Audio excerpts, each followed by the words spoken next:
Hello, my name is LJ Stambuk. I'm the presidency of the World Affairs Council, and what a wonderful treat we have for you today. Not only is it a sunny day outside with the blue Carolina skies, we have with us at the World Affairs Council Distinguished Speaker Series today, Dr. Michael Marsicano, the president and CEO of the Foundation for the Carolinas, and he's going to be speaking to us on philanthropy's response to COVID-19, racial justice, and the future of our community. What a treat, as I said. As the community's premier global education nonprofit, nonpartisan organization, the World Affairs Council has always sought to bring the world closer to you and to build a community of internationally informed and engaged citizens. Dialogue, knowledge, active participation, and an understanding of global issues are vitally important for our democracy to flourish at all levels. A little bit of housekeeping. Your microphone will be on mute and your camera turned off for the duration of the presentation. Please do submit a question. We would love you to have a question for Dr. Marsicano, but use the question and answer box, not the chat box, but the question and answer box in the Zoom toolbar, and we have circled it with red so you can note it, the question and answer box on the Zoom toolbar. This presentation will be recorded and we will share with through our World Affairs Council mailing system. Please make sure that you're signed up to receive the council email so you can get a recording of today's program.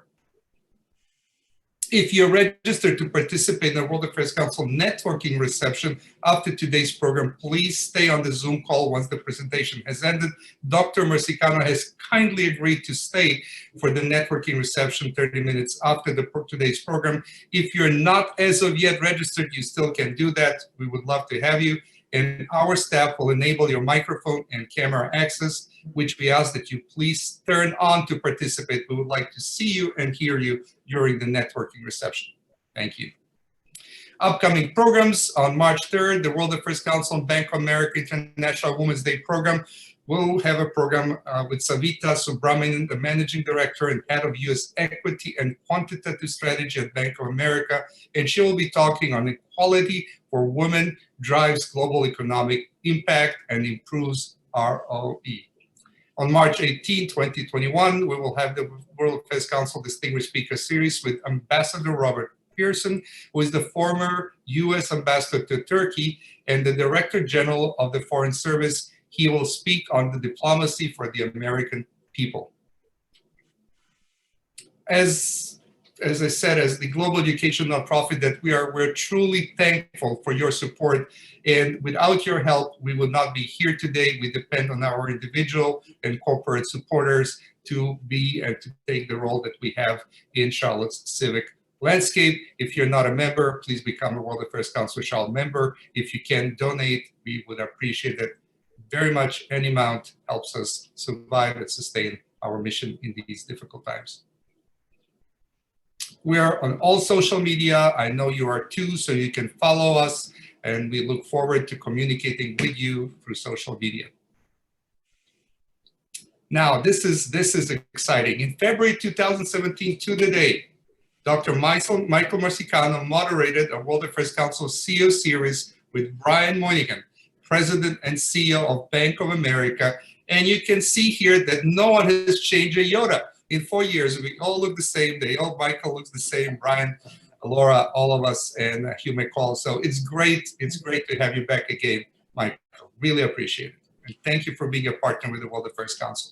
Now, from time to time, we have a speaker that really there's no need to introduce. Everyone in this community and much wider community and region knows Michael Marsicano, but we do have people from around the country, so I will go through Michael's bio quickly. I'll share with you that Michael Marsicano is President and CEO of the Foundation for the Carolinas, the community foundation serving Charlotte and the 13-county region. The foundation leads a variety of civic leadership initiatives in areas such as affordable housing, economic opportunity, public school reform, the arts, and the environment.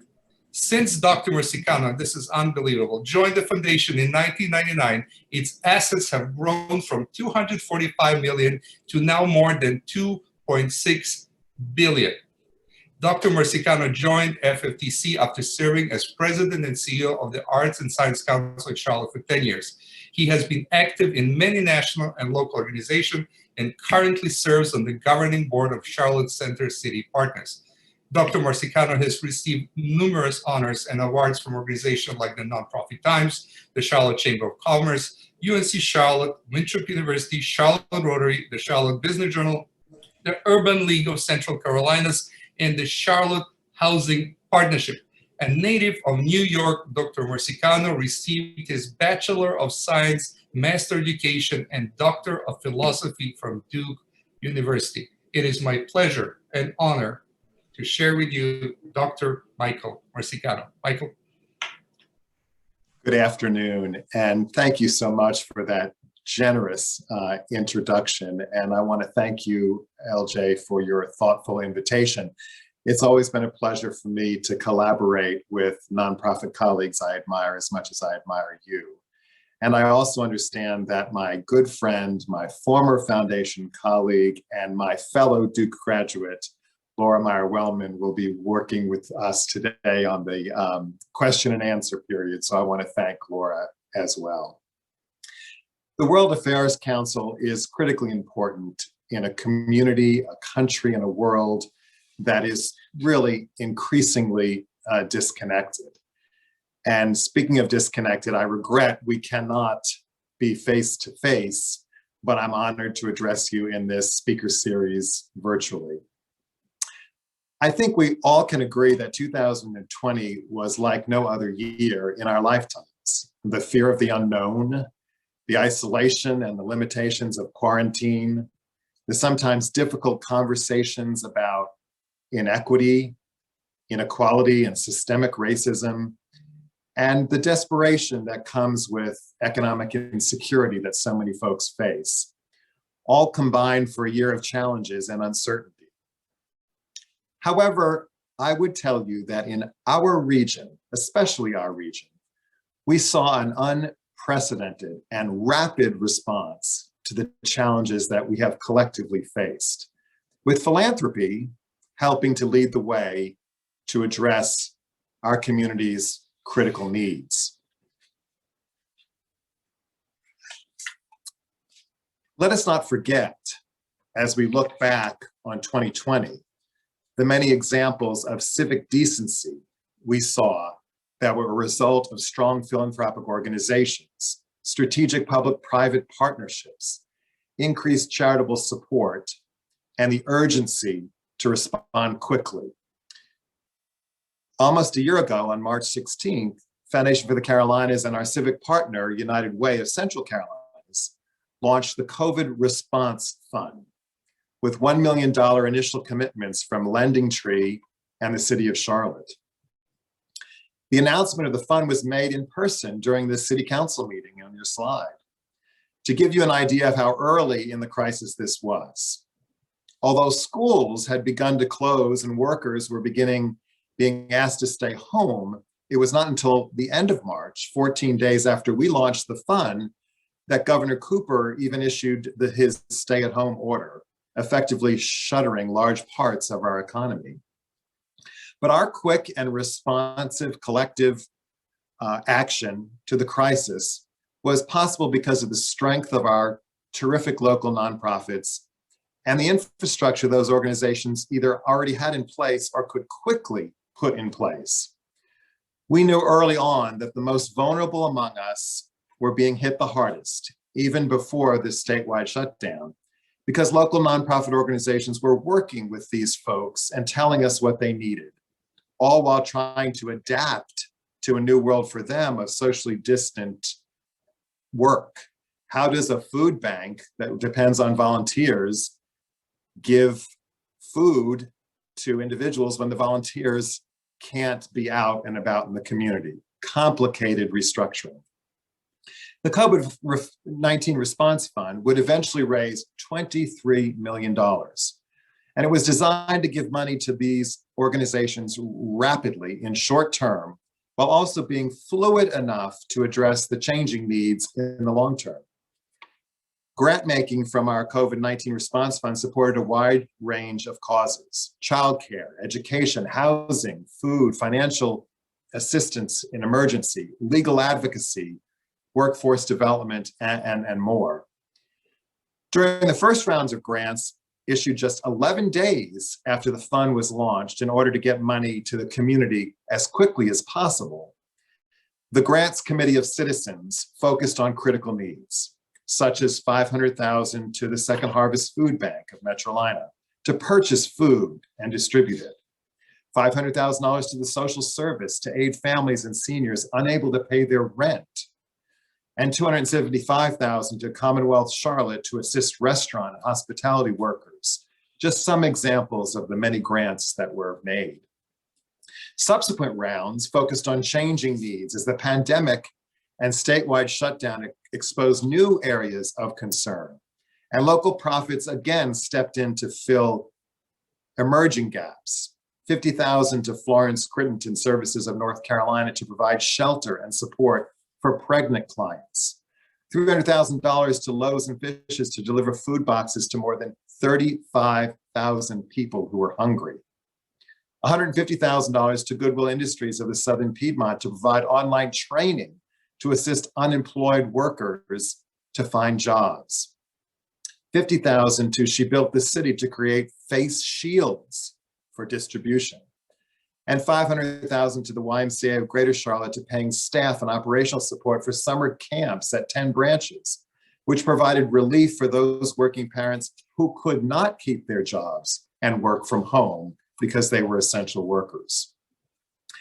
Well, in total, through 8 rounds of grant making, the COVID Response Fund awarded 364 grants, and donations from the community to fill that fund ranged from $2 to $2 million. It was truly a community-wide effort.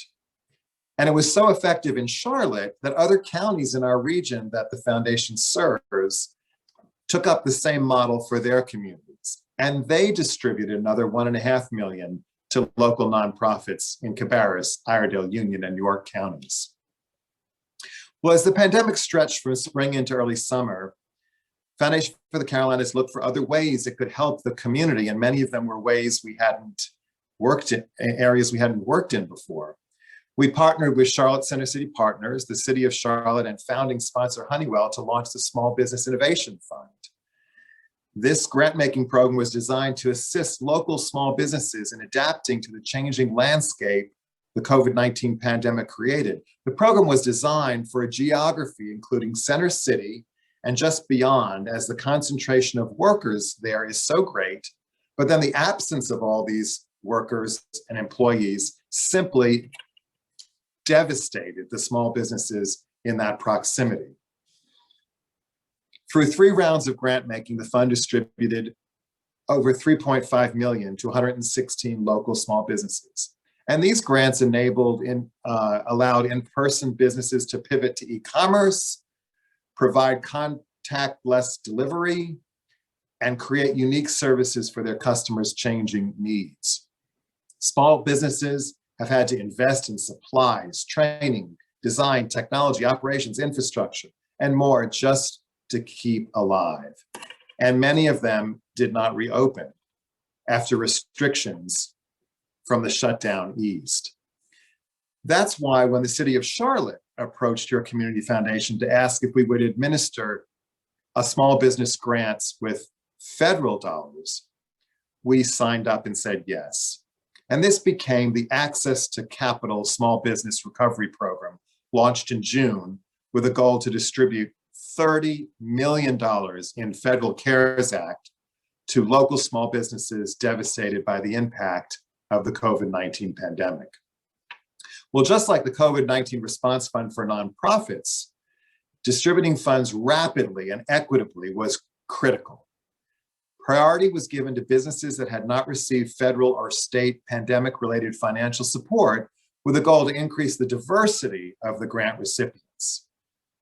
With thousands of businesses applying, the foundation partnered with the YMCA of Greater Charlotte to provide staffing for the program. We didn't have enough staff to handle this volume. We hired YMCA employees that had been furloughed due to the pandemic, and that way we could help the YMCA bounce back. And then the YMCA opened the branches so that we could have in-person assistance sites for businesses to get help with supporting them in writing their applications. Writing applications for grants is new to most small businesses. Well, in total, more than 4,400 businesses applied, and more than 2,500 diverse small businesses spread throughout Charlotte received financial assistance. Each of the dots on your screen before you represent one business that received a grant from the fund. Well, because of that success, the city of Charlotte then turned to us to manage a similar program for restaurants and hospitality and local hotels and motels. Those initiatives distributed an additional $13 million to area businesses, and the blue dots are local restaurants that received grants. But when you add all of these business grants up, the foundation granted more than 43 million to nearly 3,000 businesses. And this support provided critical lifelines to Charlotte's valuable business community. Having assisted local nonprofits and small businesses, the last sector of job creators that needed help was our cultural and arts community, which supports itself nearly 5,000 full-time jobs. Well, our arts groups lost between March and September of last year, 27 million in revenue after they had to shut down. Devastating. Well, this time we partnered with the Arts and Science Council, Charlotte's is Creative, and Hugh House to distribute $5 million in federal money provided to us by the city of Charlotte, Mecklenburg County, along with $1 million from our Thrive account at the foundation. And the result was that more than 50 local arts and cultural organizations, along with 123 creative individuals, received financial assistance. In a year of multiple crises, the foundation's fund holders were equally generous in their support of worthy causes. In addition, we saw a surge in corporations with employees across 150 countries around the world, utilizing our grant-making expertise to channel philanthropic dollars directly to their employees who were also experiencing disasters in the COVID crisis. As the World Affairs Council, I thought you would find this slide particularly interesting. All of these dots represent locations where our subsidiary organization, E4E Relief, received hardship grant applications. Now, Foundation for the Carolinas, as you know, is a place-based regional enterprise. Our only national and international program is E4E Relief. Its growth internationally has been so great, I believe one day the organizational budget of this program will be greater than the foundation itself. And I do not exaggerate when I say E4E Relief could one day be as internationally significant in its own niche as the American Red Cross. It will come as no surprise to all of you that Laura Wellman was the first president and CEO of this enterprise. World affairs follow Laura everywhere she goes. Well, we saw donors contribute more than $500 million to their funds at the foundation, bringing our assets, LJ, not just to 2.6 billion, but as of last week, more than 3.1 billion. That's how generous this region is. And our community's generosity cannot and will not be confined to last calendar year, of course. There's more to be done. Until the pandemic ends, we won't know the extent of the COVID-19's damage. But clearly 2020 provided that our community can react quickly to address the problems that we face.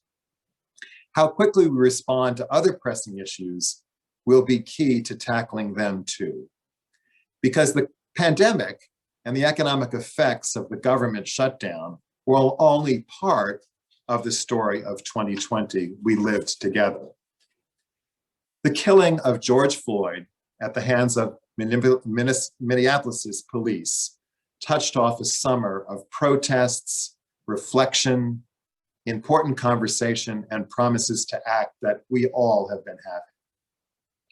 Unlike the pandemic, which hopefully is approaching its end now with vaccines being distributed, systemic racism does not have a quick fix or an easily agreed upon strategy. For generations, our community has wrestled with the lingering effects of segregation, Jim Crow era politics, and the lack of upward mobility and economic opportunity for all citizens. This picture is from the protests here in Charlotte. And as you folks remember, in 2014, a national study ranked Charlotte last in upward mobility among the nation's 50 largest cities. Often divided by racial and economic lines, was clear to us when the study was released, if it wasn't before. As a result, the foundation helped form a task force to study the issue. And in 2017, we released the Leading on Opportunity report, which would help us access to economic opportunity to understand that was not only negatively affected by key determinants such as lack of early care and education, but also cross-cutting factors such as the impact of segregation. And since that report was released, the recommendations within it have been used to help guide our community's decisions. However, last summer showed us that more work needs to be done. That is why, as we look beyond the pandemic, the focus of civic engagement in our community will be tackling systemic racism. Now, to help guide the conversation, Mayor Vi Lyles recently assembled a racial equity task force. I have the privilege of serving on that task force. This public-private partnership has the support from the Charlotte Executive Leadership Council, a coalition of our local CEOs dedicated to civic action. The key component of the mayor's plan is 4 work streams, each focused on specific social justice action items. The 4 streams include: 1, the City of Charlotte devoting $24 million to finance an opportunity corridor fund to support minority-owned businesses and minority-majority neighborhoods. We have to build wealth in the African-American community. The fund will grow as corporations are asked to contribute, and the mayor has asked corporate Charlotte to match her $24 million. Second, erasing the digital divide, a critical piece in the leveling the playing field for students, small businesses, and families in an increasingly digital age. As the pandemic and stay-at-home orders show, the ability to connect is vital in participating in both modern education and the modern economy. We are able to connect today through this virtual reality, but many people do not have Wi-Fi in their homes to do what we are doing today. Just last August, the Charlotte-Mecklenburg Schools Foundation, which is a subsidiary of FFTC, had to raise $3.2 million for its Connect for Tech initiative, covering the cost of 12 months of internet service for 16,000 families, for 16,000 hotspots, to ensure that thousands of CMS students would have reliable Wi-Fi access for remote learning. They didn't have it. Access that they otherwise would not have had. Having said so, this was a quick fix and only short term. A more expensive effort will be required to permanently wire these impoverished neighborhoods. The third focus of the Racial Equity Task Force is a long-term plan to bring Johnson C. Smith University from the struggling institution it is today to a thriving institution. This is an area that will certainly require philanthropic support, but the future of this historically Black college is vital to our community and to the continued revitalization of West Charlotte. The final focus will be an ask of our corporate community to make an employer commitment on issues such as increasing wages, recruiting from state universities and HBCUs, implementing programs to advance upward mobility for our African Americans into their senior leadership positions, and these are just examples. Now, this plan that the mayor has put forth is not without critics. And as I said before, there are multiple approaches to address this topic, each with their own valid arguments in terms of what our primary focus should be. However, having multiple voices debating an issue and each being heard is better than agreeing to a solution but having no one listening. But what I think is clear is that racial justice is not the cause of the moment. Confronting our past and addressing the disparities of the present will be a permanent part of our community conversation moving forward, and a permanent part of local, national philanthropy. Racial justice will not only help inform every major civic decision for the next generation, it will also give lift to the work we've been doing with that Leading on Opportunity report. That has to be progress. Donors, too, will be called upon to participate in the conversation via their own philanthropy. You may have read that just last summer, for example, Bank of America made a $1 billion, not million, $1 billion commitment to support local communities in addressing racial inequity. I predict other donors will continue to follow. Now, I do not consider myself the Nostradamus of philanthropy, but I like to think I understand where my industry heart lies. The disparities in healthcare brought to light again by the pandemic, coupled with the impact of last summer's protests, will mean philanthropy money will continue to move to support issues of racial justice, but also those in the healthcare space. This is important because locally, philanthropic money will be called upon to support a variety of important and pressing community needs.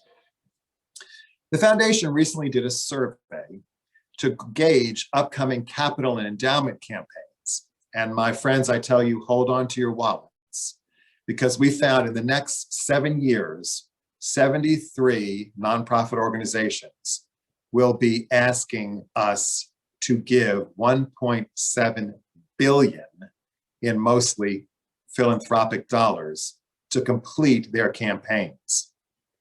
The largest among them is the $500 million Atrium Health campaign, hoping to raise the money to build a medical school in Charlotte. And they already have put 100 million together toward that $500 million. That's the largest campaign we've ever seen in our community.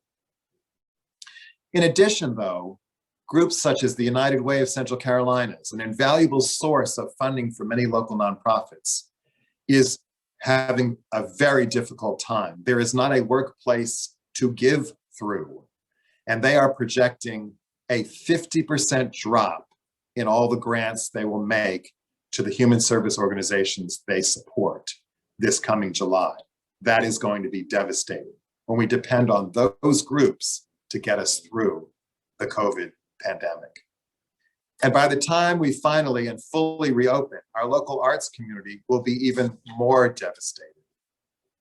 We will have to find a permanent solution. And certainly donors, local government, and private corporations will have to play a part. Because there's no question philanthropy will have a role in prioritizing, supporting, and advancing these many competing and necessary causes, the generosity of our community will be called upon in the coming years, perhaps more than ever. This is not a phenomenon specific to Charlotte. Looking beyond our community to the national and global scene, I predict the pandemic has positioned philanthropy to play a much larger role in solving some of the most pressing concerns of our day. We've already started to see it. For instance, the pandemic has stimulated a huge commitment from philanthropy, thankfully, to scientific research. Think of it as the end of the anti-intellectual period we have been through. Recent examples from individual philanthropists include renowned geneticist Arthur Riggs, who recently gave 100 million to cancer and diabetes research.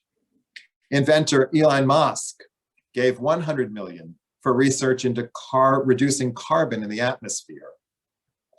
Bill Gates has made it his mission now to combat climate change, giving 2 billion so far and committing an additional 2 billion over the next 5 years. And making them all look like pikers, Amazon CEO Jeff Bezos recently committed 10 billion to fight climate change. Obviously, a global world affairs issue. So coming out of the pandemic, it's clear that science and research is back at the forefront of many donors' minds. It's no surprise climate change is leading the way. One of the few benefits of an almost global shutdown was the positive, if temporary, climate effects, hammering home the connections between human beings and the environment. With a new administration in DC reprioritizing the government's focus to climate change, I predict donors will continue to reprioritize as well. I want to end on a positive note. As we look ahead, in their book, Generation Impact, How Next Gen Donors Are Revolutionizing Giving, authors Sharna Goldsecker and Michael Moody state that a new generation of donors are expected to inherit up to $59 trillion, I'll say it again, trillion dollars in the next few decades. Thanks to our growing social activists and philanthropic cultures, the authors estimate that future philanthropists will allocate almost half that sum to charitable causes. This is stunning. This means that potentially 27 trillion of donations to charity, and it will usher in a golden age of giving. At the foundation, we see this future. In addition to the $3 billion in assets we have on our books today, we know of another 850 million in estate gifts coming our way that are not on our books. This is all great news because it's obvious 2020 will have a profound impact on our community locally, nationally, and globally. But while it was a year of tragedy and turmoil, it was also a year of generosity and compassion. When it comes to philanthropy in the coming years, let's hope the latter continues to win out over the former. I want to thank you for having me here today.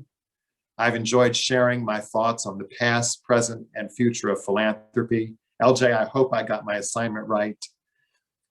Mostly locally, but somewhat nationally and internationally. I've given you some insights there.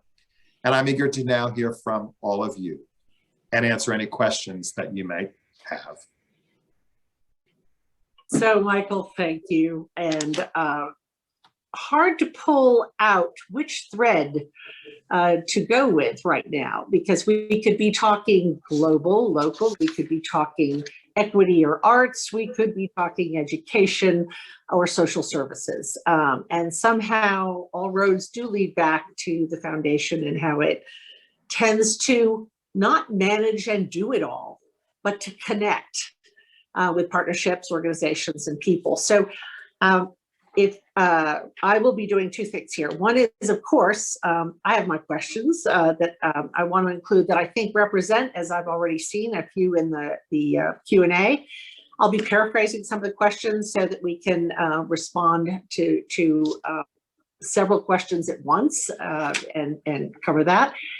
And then I'm going to touch on some personal notes as well, because I think people always want to get to know who is presenting. And so with that in mind, now I'll be careful. You're safe. But one item that is always out there and is something that you've talked to consistently year after year, and it really relates to this $3 billion number now and how sizable that is. And there's always this view of, oh, it's $3 billion. So you have $3 billion to just give away. And I think just a very brief tutorial on how that works may be helpful to our listeners. Thank you, Laura. Laura knows we were colleagues together at the foundation for 10 years, that when we have our annual meeting, I get up and announce these figures every year, and then we get tons of phone calls of groups that are in need. The foundation is a collection of different funds, and most of those funds are held by families who use the foundation as their charitable giving vehicle. Over time, we have had some estate gifts that give us discretionary dollars. But of the $450 million we gave away last year, the foundation itself across its 13 counties only has about 10 million to give away in its discretion. And of that money, it's only about 2 million for Charlotte proper. So you compare that small amount of discretionary dollars with the huge amount of dollars that go out that are mostly donor driven. The good news is, Laura, a lot of that estate gift coming our way will give us discretion. So someday I'll be much more popular than I am today.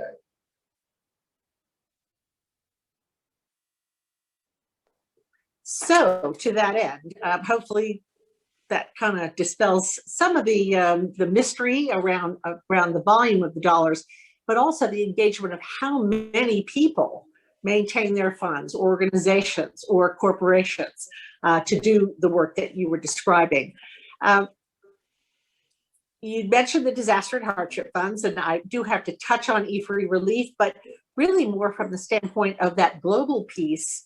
And then a fund called the Braveheart Fund, which got a lot of press, and thought you might touch on the emanation of that fund specifically. Laura, this was probably the most sobering phone call I have ever received in my life.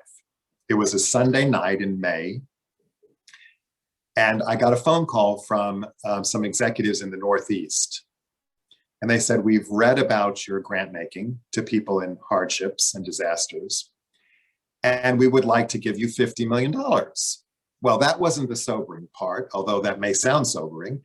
I gathered my sense about things, and I said, well, how generous of you, and what would you like me to do with it? And this is what was sobering, Laura. And I remember being by the couch in my living room, and I was standing up, and I actually had to physically brace myself because my knees buckled.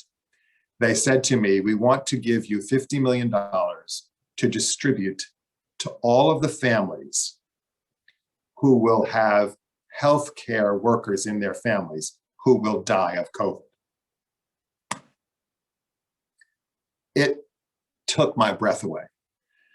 So through our subsidiary, E-Free Relief, we are distributing $50 million to the families of healthcare workers when those healthcare workers have passed away for having gotten COVID, and also volunteers in those healthcare institutions that have gotten COVID for volunteering. And they can get up to $75,000 per family, an extraordinary statement of generosity. I can tell from the way you described it that it was pretty powerful. We have a number of questions popping up. So one is around FFTC working with the local immigrant population. And I know you touched on that as a growth area, but talking more specifically about any immigrant related initiatives on that front. Yes, so of course, many members of our immigrant community were part of a lot of the work that I mentioned for this summer and this fall. For instance, the small business grants program, we had to have 6 different languages serve that grants program. I had I had to translate all of this to 6 different languages because many of our immigrant communities have businesses they own, but can't speak English well enough to fill out an application. So Laura, you would have been very proud if you were still at the foundation. We had all these people speaking all these different languages. So they got a lot of that money.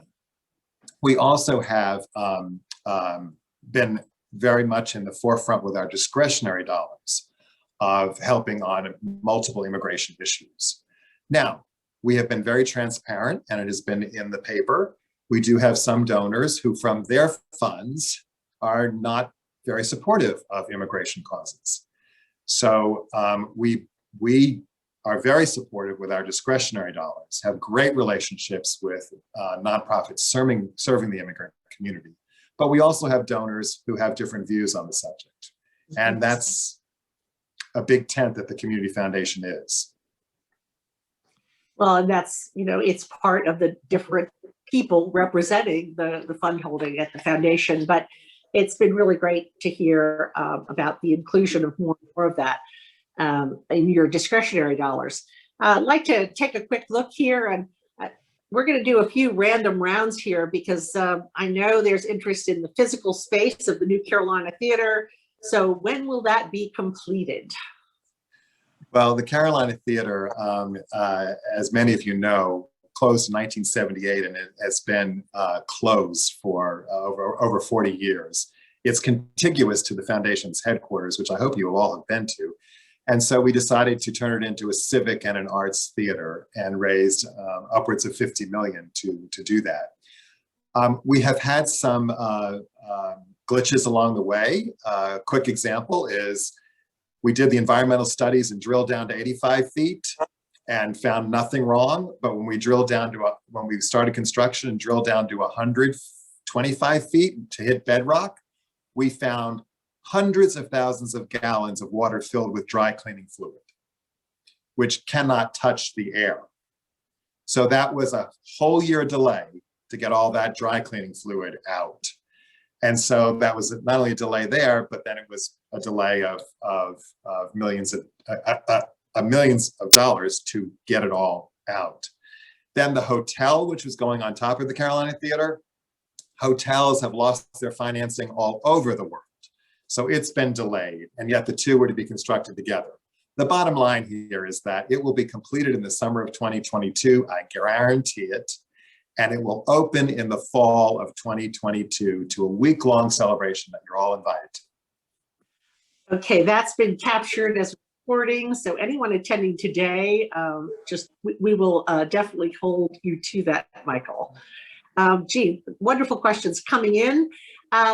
So let's take a step back. What are some of the philanthropic trends you're expecting to see in the next 10 to 15 years, regionally and globally? And could you expound on giving from the perspective of younger people, which you did talk about in terms of money coming down the pike, but how about behaviors that are out there to work from? Right. Well, on the subject matter, I showed the beginning of this global effort on climate change. I think that's going to be, philanthropy is going to go there in a big, big way. And certainly philanthropy in America is going to go to this racial equity and social justice, and then also the disparities on healthcare. So those are my kind of three umbrella predictions. In terms of this younger generation, each generation is very different in how they work in terms of philanthropy. And those in my generation are both excited about what we see and concerned about what we see. The next generation is very much into causes. Mm-hmm. They want to fund climate change, as an example. But they're not institutionally bound. So my worry is that all the institutions our generations built, that's not where the younger generation is. They want to go to the cause. And if this institution does the cause well, they'll go to that cause. And so they're causal related more than institutional committed. And that's a major different trend in philanthropy.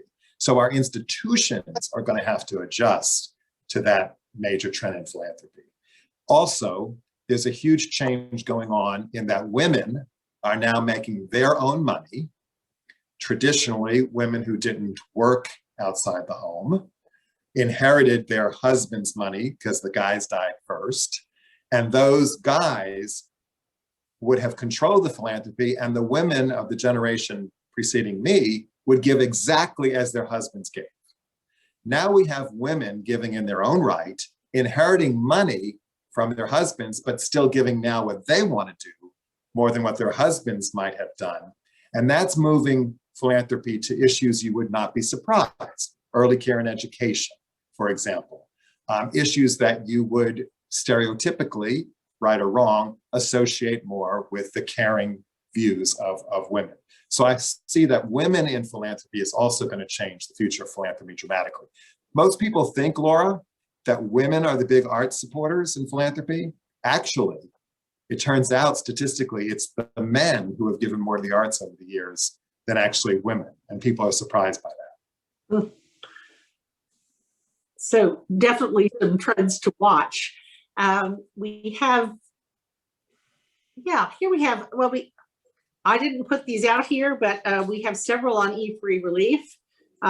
Just more of the definition of the mission of it specifically, and maybe a highlight or two of a specific success, and then the funding and how that comes into play for funding this global relief work on behalf of companies, employees. Sure, it's a fascinating journey that we're on, that Laura helped start us on, because we're into an area that we are innovating every day. It actually started in 9/11 when Wachovia called us and said, we have some employees who were in the Twin Towers. Can you make grants to employees? Well, the IRS code is very narrow, and it's not good to have your own company giving grants to employees for all sorts of conflicts of interest. So we studied the IRS code and we decided we could make grants. So Wachovia started with not only giving a corporate pool to their account, but they also got employees to give to help their fellow employees. We didn't call it E-Free then, it was helping one company, but we did it well. And Wachovia told other companies, and ultimately we found that there was this huge philanthropic market for corporations to put money in funds that has their name on it at the foundation. Some of them have employees give to it, and it is open to all the employees in those companies when they get in disaster and hardship circumstances. So we started with the hardship and disaster of 9/11, the number of hurricanes that we've had since then, the number of wildfires in California, the typhoons in Indonesia and the Philippines. I mean, the list goes on because many of these companies are global, multinational companies, and we have to serve their employee base all over the globe, as you saw on that slide. Employees have a website on their own company that connects to us, and then they can apply to us, and we will review their requests to see if it fits the guidelines. And the challenge of this, to the person that asks, is every country has different tax guidelines.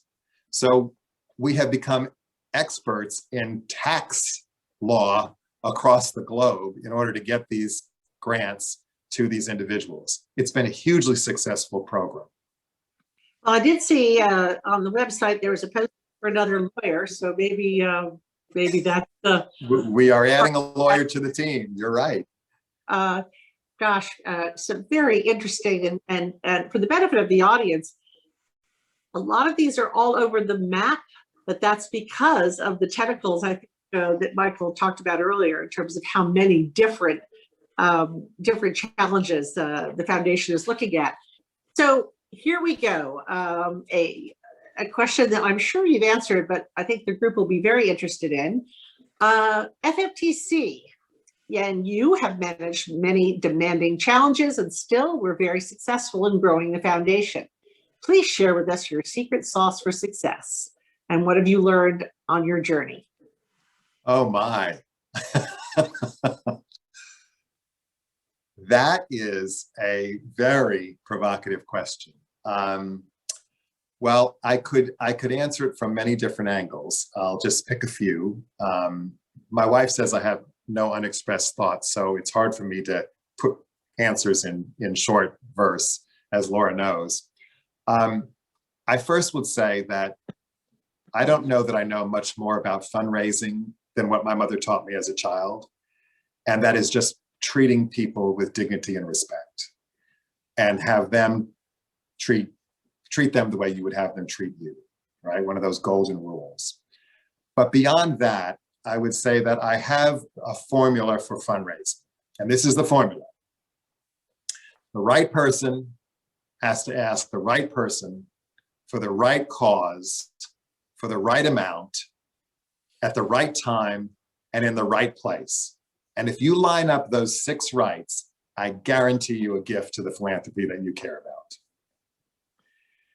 A perfect, just put it this way, a lesson as someone who does not like to raise money, learned from a master. And I will say, for anyone listening, that secret sauce is probably the best advice you'll get related to fundraising. It's kind of fun. So what's the next version of workplace giving campaigns? Given the reduction of these significant gaps everywhere from, ASC to United Way, what changes that out? Yes, so this is top of my mind because we are facing a cliff. We have been facing this cliff since 2008 when the recession hit, with both our two large United drives, the Arts Drive and the Human Services Drive through United Way. This is evidence of that changing demographic of philanthropy. My generation was willing to pool their money and enable other people to make the decisions on where the money goes. This next generation is not willing to do that. They want to give the money to the group that they think they want to give it to. And so workplace giving is declining. Corporations change their welcome mat to the two drives. When I was at the Arts and Science Council in the 90s, running that campaign, we had mime going up and down in elevators at Bank of America, then NCNB. We had violins in the cafeterias of corporations. We had the Eagles from the Raptor Center come in, and we could pitch. Now the workplace giving campaigns are all combined. So you can't pitch them, and you don't even get the names of the people that gave. You get one lump sum from the corporation, so you can't even thank them. So for all these factors, workplace giving is gone. The problem is we have not developed something to replace it. There was an attempt to replace it in the arts with the sales tax that was put before the voters 2 summers ago. It failed, not because I believe our citizens are not for the arts publicly, but because the language said it could go to anything. And the county commissioners weren't necessarily committed forever to just give it to the arts. And we still got 43% of the vote. So we keep struggling for ways, both publicly and philanthropy-wise, to get there. But the United Way's groups will get a 50% reduction this July. And I don't know, Laura, how we can stop it unless we come up with something, and I haven't come up with the answer yet, but there are a lot of people working on it. Well, to that end, how would you describe the best partnerships, whether they're corporate, organizational, because obviously that is a cornerstone of how the foundation works. So what are the key elements from the standpoint of your partnering with others and allowing others to lead, them allowing you to lead? What's the dynamic that makes that work? So it's a very good question, and it relates somewhat to the question about discretionary dollars. We learned that our $2 million, for instance, for Charlotte wasn't going to go very far in pure grants. So that's when a great partnership, the realization that we couldn't get much done without partners came over the foundation. And so we began not just making grants by ourselves, but going to other partners and saying, will you join us in this bigger initiative? So for instance, many of you know that in the year 2019, we put together a package of $270 million for affordable housing. Well, the foundation only put $5 million in that, but we leveraged all those original dollars. And so when we partner, we are obviously looking for partners that have, in a particular space, that have an interest in that subject matter. But sometimes we're also serve as a teacher in teaching philanthropists and corporations of the need.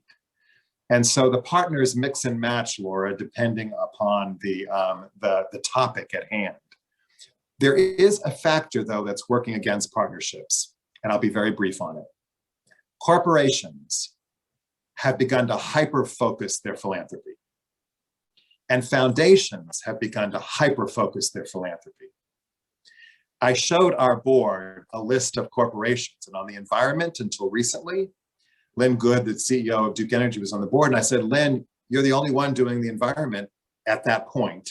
So you better be prepared to do it all because no one else is with you. I also showed them 12 foundations working in education, all at different parts: early care and education, K through 12, secondary education, post-secondary, and they couldn't partner together. So we've gone from a community that everybody got involved with major efforts when we needed them to a very hyper-focused approach, which I think is actually going to hurt us. So sometimes, Laura, it's hard to find partners because of that hyper-focus. It's tough, but the way you described it, at least people recognize how hard it is in terms of what you're trying to accomplish. And going back, actually, leading on opportunity, there are a couple of questions around that, and I actually had one as well. So, there have been some changes in leadership. Talk a little bit about how that is currently impacting the community, how that happens for impact, and then especially around equity and inclusion. In other words, what are the dynamics of that in terms of true specific impact? Yeah.